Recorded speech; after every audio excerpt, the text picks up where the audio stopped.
우리가 너희의 종이 된 것은 라는 제목으로 말씀을 드리겠습니다. 하나님의 사람들이여, 여기 사도 바울은 자기를 핍박하고 더 나아가 자기의 사도됨을 부정하는 여기 고린도 교회 교인들을 위해 스스로 자기를 낮추어 그들이 종이 되었다, 5절에 이렇게 선언하고 있습니다. 그렇다면 사도 바울의 이러한 논리가 과연 맞는 말일까요? 아니면 과장된 허구의 말일까요? 오늘 본문을 통하여 한번 알아보는 시간을 갖기로 하겠습니다. 여호와 하나님의 사람들이여, 여기 사도 바울은 1절에 그러므로 라는 결과를 말하는 접속사로 시작하고 있으므로 앞장의 결론적인 그 말씀으로 더 이상 추천서가 필요 없는 하나님의 영이 함께하는 하나님의 사람으로서의 신분과 또한 복음의 일꾼 된 자로서의 직분을 어떻게 감당해야 하는지에 대한 설명을 하고 있는 것이 아니겠습니까? 이 말씀이 바로 오늘 본문 1절에서 6절까지 말씀으로 먼저 1절에 직분을 받았는데 순전히 하나님의 긍휼하심으로 받았다, 이렇게 주장하고 있습니다. 여호와 하나님의 사람들이 바울의 입장에서 자기는 근본적으로 자격이 안 되는 사람이지만 그럼에도 불구하고 자기의 뜻과는 무관하게 하나님의 긍휼하심으로 말미암아 모세보다 더 존귀한 직분을 맡았다고 주장하고 있습니다. 그러므로 그는 자기의 옛 과거의 일을 조금도 부끄러워하지 않고 있는 그들의 과거의 삶을 밝히고 있습니다. 이는 디모데전서 1장 12절과 13절에 이렇게 표현하고 있죠.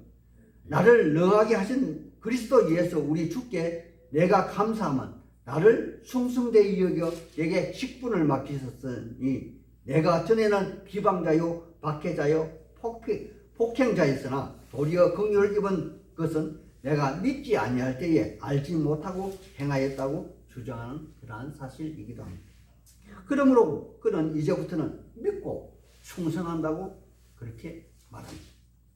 여호와 하나님의 사람들이요, 믿고 충성한다는 말은 직분을 맡은 자로서 자기 자아의 정체성을 대변하는 기독교의 핵심 사상을 대변해 주는 그런 말이기에 제가 간략하게 한 번 더 설명하고 지나가겠습니다. 첫째, 믿는다는 것은 자기의 이성과 논리에 전혀 맞지 않는 상황이나 현실이라 할지라도 그대로 받아들인다는 그러한 말인 것입니다. 그러므로 이 말은 도저히 일반인이 받아들일 수 없는 아주 특출한 사람이거나 아니면 반대로 아주 생각이 모자라는 전능한 사람이어야 가능하다는 그런 말입니다. 그리고 두 번째, 충성되다라는 말은 보통 일반 사회가 아닌 특수한 사회에서 사용되는 용어로서 자기에게 불리한 결과가 불을 보듯 뻔한 상황임에도 불구하고 반사적으로 주저없이 그대로 지켜 행하는 그러한 그것을 말하는 것입니다. 그러므로 이 두 단어를 합쳐 행하는 사람은 소위 사로잡힌 영혼으로서 자기의 한 몸을 초기같이 버릴 수 있는 그러한 사람, 소위 죽음도 불사하는 그러한 사람일 것입니다. 바로 창세기에 등장하는 모세 같은 사람으로서 그는 지팡이 하나만을 가지고 당대의 대제국의 왕 앞에서 당당했으며 또 흘러 넘치는 홍해 앞에서 많은 지팡이 하나로 홍해를 가리켜 바다를 육지같이 길을 만들었다는 것이기에 이성을 가진 사람이 보기에는 미친 사람으로서 사람일 것이고 성경에서는 믿음의 사람, 충성된 사람으로 그 설명이 가능하다는 것입니다. 그렇다면 오늘날 우리네 현실 삶에서 믿고 충성되이 행하는 그런 사람의 삶은 과연 어떠한 삶일까요? 평탄한 삶일까요? 아니면 고단한 삶일까요? 아마도 이 세상에서 정말 힘든 삶을 살게 될 것입니다. 하지만 그럼에도 불구하고 그 결과는 자기의 것이 아니기에 자기의 책임이 아닐 것이기에 마음만은 평안할 것입니다. 때문에 그의 삶은 아마도 지극히 간결하고 단순한 삶을 살게 될 것입니다. 있는 것은 있다 말하고 없는 것은 없다 말하고 남들이 알아주든 말든 전혀 상관하지 않고 그냥 모르는 것은 모른다 하면 되니까요. 바로 이 말씀이 2절의 말씀인 것입니다. 우리 같이 2절의 말씀을 한번 찾아서 읽어보겠습니다. 같이 읽겠습니다. 시작. 이에 숨은 부끄러운 일을 버리고 속임으로 행하지 아니하며 하나님의 말씀을 혼잡하게 하지 아니하고 오직 진리를 나타내므로 하나님 앞에서 각 사람의 양심에 대하여 스스로 추천하노라. 아멘. 여호와 하나님의 사람들이요, 이 말을 거꾸로 읽으면 정말 쉬운 말이 됩니다. 숨은 부끄러운 일을 버리란 말은 드러나면 부끄러울 수 있는 일을 하지 말라는 것이죠. 속임으로 행하지 아니한다는 말은 그냥 그대로 있는 그대로 말하라는 것입니다. 또 하나님의 말씀을 혼잡게 하지 말라는 것은 자기의 유익을 위하여 구차한 변명을 하지 말라는 것이며 직설적으로 말하는 것이며 오직 진리를 나타내므로 자기 양심대로 자신 있게 떳떳하게 말하는 것입니다. 다시 말해서 우리의 일상의 삶에 적용한다면 장사는 자는 저울추를 속이지 말아야 할 것이며 교육자는 자기 제자의 논문을 갈취하지 말아야 될 것이며 재판하는 자는 뇌물로 인한 재판을 굳게 하지 말라는 것이며 또한 정치가는 교묘한 말장난으로 유권자를 속이는 그런 행위를 하지 말라는 것입니다. 여호와 하나님의 사람들이요, 오늘날 현사에서 이렇게 살면, 정직하게 살면 바보되고 거지되고 또 왕따 당하는 그런 지름길이 될 것입니다. 제 말이 맞지 않습니까? 그럼에도 불구하고 진실한 기독교인들은 세상의 사람들과 다른 삶을 살아야 된다고 합니다. 그렇다면 이 세상에서 가장 관심 있는 말로 기독교 교인들이 이 세상에서 부자로 살까요? 아니면 가난하게 살까요? 외람되지만 통상적인 말로 하자면 당연히 가난하고 천빈한 삶을 사는 게 정답일 것입니다. 그러므로 교회에 신자로 등록하기만 하면 하는 일마다 잘되고 여호와 일에 행제를 만나고 부자되고 뜻하지 않게 원근 각지에서 도우는 손길을 만날 것이 아니라 역으로 행하는 일마다 낭패를 당하고 주위의 도움의 손길을 받는 자들이 늘 그들 곁을 떠나지 않을 것이며 다른 사람들은 큰 잘못을 해도 그냥 지나가는데 크리스찬의 입장에서는 작은 실수만 해도 그냥 넘어가는 법이 없이 뒤로 넘어지는데 코가 깨지는 그러한 일상의 연속이 된다는 그러한 말씀인 것입니다. 여호와 하나님의 사람들이요, 그렇다면 과연 이 말씀이 무엇을 말하는 것일까요? 잠언서 3장 12절에는 이러한 말씀이 있습니다. 대저 여호와께서는 그 사랑하시는 자를 징계하시기를 마치 아비가 그 기뻐하는 아들을 징계한 같이 하시느니라. 그렇게 말씀을 하셨고, 또 잠언서 15장 10절에는 옳은 일을 싫어하는 자는 엄한 징계를 받고 책망을 싫어하는 자는 죽임을 당한다는 말을 여러분은 기억하실 것입니다. 그러므로 옳지 못한 일을 함에도 아무런 징계를 받지 않는다는 것은 버려진 자요, 소위 신앙 용어로 해서 유기된 자를 말하는 것입니다. 그러므로 이러한 자들은 로마서 1장 24절에 하나님께서 그들의 마음의 정욕대로 더러움에 내버려 두사 그들의 몸을 서로 욕되게 하셨다, 이렇게 말하기도 합니다. 따라서 여기 본문 3절에 우리의 복음이 가려웠으면 망하는 자들에게 가려진 것이라 그렇게 말을 하는 것이며, 4절에 망하는 자들의 표상인 이 세상의 공동건시에 잡은 신들이 믿지 않는 자들의 마음을 혼미하게 하여 우리 생명의 주인이신 그리스도의 영광의 복음의 강체가 그들에게 미치지 못하게 방해한다는 것입니다.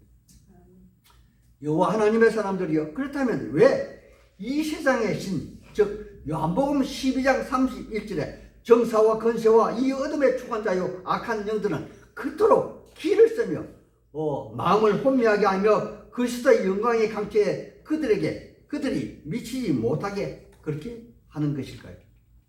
그 해답이 바로 요한복음 8장 44절에서 한번 같이 한번 찾아보겠습니다. 요한복음 8장 44절 말씀입니다.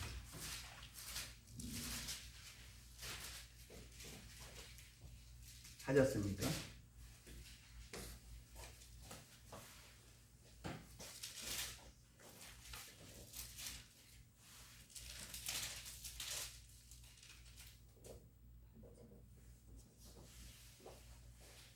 같이 읽겠습니다.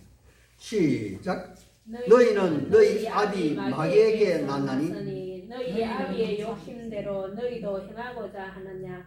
그는 처음부터 살인자요 진리가 그 속에 없으므로 진리에 서지 못하고 거짓을 말할 때마다 제 것으로 말하나니 이는 그가 거짓말쟁이요 거짓의 아비가 되었습니다. 아멘. 바로 공중 거짓 잡은 자, 이 세상의 신 마귀는 거짓의 그 자체이기 때문에 그렇다는 것입니다. 그러므로 여기 사도 바울은 이 세상의 신들과 그 대비되는 자기가 믿는 믿음의 그 그리스도 예수는 정확히 어떠한 분이고 또한 그분을 믿는 자기는 어떠한 사람인가에 대해서 단호한 입장을 표현하고 있습니다. 그리스도 예수님은 하나님의 형상이니라. 아멘. 요 하나님의 사람들이요. 여기 그리스도 하나님의 형상이라 할 때 이 형상은 그 원래 언어로 그 에이콘이라는 그러한 그 단어를 씁니다. 즉 이 에이콘이라는 말은 있는 그대로 그 본 모습을 그린 초상화를 말하는 것이면 여기서는 하나님과 똑같으신 한 분을 말하는 것으로서 바로 그리스도 예수님은 창세기 1장에 기록된 천지 창조를 행하신 창조주 하나님이심을 지칭하는 그런 말인 것입니다. 하지만 그럼에도 불구하고 이 말씀은 빌립보서 2장 6절과 7절에 기록된 말씀으로 대변하기도 합니다. 제가 읽어드리겠습니다. 그는 근본 하나님의 본체시나 하나님과 동등됨을 취할 것으로 여기지 아니하시고 오히려 자기를 비워 종의 형체를 가지사 사람들과 같이 되셨고 또 사람의 모양으로 나타나심으로 자기를 낮추시고 죽기까지 복종하셨으니 곧 십자가에 죽으십니다. 아멘. 아멘. 그렇다면 여호와 하나님의 사람들이요 여기 빌립보서 2장에 기록된 말씀의 배경이 되는 이유는 바로 천지 창조의 하나님의 형상이 태초에 불완전한 나무를 완전케 하시기 위해서 모든 죽어있는 자들을 살리기 위해서 전혀 새로운 새 창조를 위해서 사람의 모양으로 오셨고 또 자기를 낮추어 그 사람을 구원하기 위해서 하나님의 완전하신 도구가 되어 십자가 형벌을 받으셔서 죽어가는 자들을 진정 소성케 하신 그러한 말씀이시라는 것입니다. 그러므로 죽음에서 살아난 자들은 그분 때문에 새 생명을 얻었으므로 그분의 소유물이 되는 것은 너무도 당연한 것이며 또한 그분의 종의 신분이 되는 것은 너무도 자명한 사실이 아니던가요. 그러므로 사도 바울은 여기 본문 5절에 하나님의 형상인 그리스도와 자기의 관계를 주인과 종의 관계로 여기 본문에 설정하고 있는 것입니다. 같이 한번 5절의 말씀을 읽어보겠습니다. 5절 말씀입니다. 5절 말씀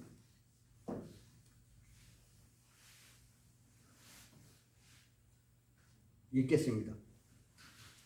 시작. 우리는 우리를 전파하는 것이 아니라 오직 그리스도 예수의 주 되신 것과 또 예수를 위하여 우리가 너희의 종된 것을 전파합니다. 아멘. 아멘. 여호와 하나님의 사람들이여 주인과 종의 관계를 설명하자면 지금도 저 지구의 반대편에 다른 편에는 인도 땅에 가면은 사람의 신분을 나타내주는 카스트 제도가 있습니다. 이 카스트 제도는 브라만, 크샤트리아, 바이샤 그리고 수드라라는 4가지 성으로 나뉘어 있는데 그들 각 직급에는 결혼과 직업을 그들 안에서만 가능하고 만약 다른 계급과 결혼을 한다면 오래 맞아 죽기도 합니다. 또 우리나라 대한민국에는 불과 50년 전만 해도 부잣집에는 머슴이 있었고 또 개인적으로 저희 선친께서는 이 어릴 때 남의 집에 새끼 머슴살이를 한 적이 있다는 그런 말을 저는 들었습니다. 그리고 우리나라 대한민국에 앞서서 조선이라는 나라는 양반과 평민과 천민의 사람들이 있어서 매우 피해가 심각했습니다. 그렇다면 여기 사도 바울이 사역할 때 1세기 때 로마 사회는 아주 다수의 해의 전쟁 노예와 소수의 본토 주민인 로마 사람이 다스리는 그단 사회에서 종은 단순히 주인의 재산이며 생활의 방편이고 수단일 뿐이었습니다. 그래서 여기 사도 바울은 창조주 하나님과 피조물의 관리인 사람을 주인과 종의 관계로 설정하면 바로 이러한 사회적 영향 아래 그 상황을 대변하는 것으로서 종은 주인의 소유물에 지나지 않는다는 하찮은 존재에 불과함을 강조하기 위한 하나의 표현이 아닌가 그렇게 사례가 됩니다. 다시 한번 5절의 말씀을 같이 한번 읽어보겠습니다. 같이 읽어보겠습니다. 시작. 우리는 우리를 전파하는 것이 아니라 오직 그리스도 예수의 주 되신 것과 또 예수를 위하여 우리의 너희의 종이 된 것을 전파합니다. 전파합니다. 아멘. 아멘. 그런데 여기 아주 중요한 5절의 메시지가 담겨 있습니다. 우리는 단지 우리를 전파하는 것이 아니라 오직 구원의 주인이신 예수 그리스도를 전파하는 것은 종이 주인을 받들어 섬기는 일로서 너무도 당연합니다. 하지만 주 예수를 위하여 우리가 너희의 종된 것을 전파함이라 하신 말씀에 오늘의 박 목사의 설교의 키 포인트가 있습니다. 사도 바울은 여기 고린도 교회를 개척하고 세웠습니다. 그럼에도 불구하고 그는 스승이 제자를 섬기는 그러한 모습이 아니라 하나님의 형상이 몸소 종의 몸으로 오셔서 종의 신분을 다하신 빌립보서 2장 7절에 오히려 자기를 비워 종의 행실을 가지사 사람같이 되시고 마침내 십자가의 죽으심의 뜻을 받들어 행하는 그분을 따라 자기 자신의 사도의 직분의 본질을 사도 바울은 설명하고 있다는 것입니다. 또한 그의 메시지는 율법의 본질인 죽음에서 예수 그리스도의 복음은 자유를 설명하고 있는 것이며 그분의 생명사역에 따라 바울 자신이 스스로 구원받을 사람을 위하여 종이 되어야만 한다는 사실을 그는 깨닫는 것 같습니다. 이사야서 40장 이하에는 메시아가 이 땅에 오셔서 행하는 사역 중에 고난받는 종의 노래가 여러 편 나옵니다. 그 중에 특히 우리가 잘 익히 알고 애우는 그러한 말씀으로서 이사야 53장에 그는 실로 우리의 질고를 지고 우리의 슬픔을 당하셨거늘 우리는 생각하기를 그는 징벌을 받아 하나님께 맞으며 고난을 당한다 하였느니라. 그가 찔림은 우리의 허물 때문이요 그가 상함은 우리의 죄악 때문이라. 그가 징계를 받음으로 우리가 평안을 누리고 그가 채찍에 맞음으로 우리가 나음을 입었도다. 아멘. 아멘. 여호와 하나님의 사람들이여 바로 사도 바울은 이런 마음을 깨달음을 여기 고린도 교회의 사랑으로 전하는 것이 아닌가 생각이 되었습니다. 그럼 이제 오늘의 본문 결론의 말씀을 보겠습니다. 6절의 말씀을 같이 한번 읽어보겠습니다. 시작. 어두운 데에 빛이 있으라 말씀하셨던 그 하나님께서 예수 그리스도의 얼굴에 있는 하나님의 영광을 아는 빛을 우리 마음에 비추셨느니라. 아멘. 여호와 하나님의 사람들이여 사도 바울은 이제 구약 창세기 1장 3절에 하나님이 가라사대 빛이 있으라 하심에 빛이 있었고 하나님 보시기에 좋았더라 하신 말씀을 기억하실 것입니다. 이는 천지 창조일 때 어둠을 밝히신 그 빛이 이제 예수 그리스도로 말미암아 생명의 구원을 얻는 빛이 되어 도래했음을 밝히고 있는 그러한 말씀인 것입니다. 이 구원의 빛은 예수 안에서 하나님의 영광을 나타내주는 빛이요 예수 그리스도가 곧 하나님이심을 나타내주는 그러한 빛입니다. 이제 오늘의 말씀을 맺겠습니다. 사도 바울은 자기의 사도됨을 부정하고 심지어 자기를 핍박하고 인간적인 가르침마저 외면한 눈물로 개척한 고린도 교회 성도들에게 자기의 섭섭한 감정을 나타내는 것이 아니라 오히려 그들을 위한 종이 되어 섬기고자 하고 있음을 오늘 편지 중에 나타내고 있는 것입니다. 또한 그는 다시 한 번 더 고린도 교회의 성도들의 정체성이 하늘에 속한 하나님의 사람임을 당당하게 밝히고 있는 것입니다. 그렇다면 오늘 우리도 이 편지의 내용을 공부하는 이유도 분명할 것입니다.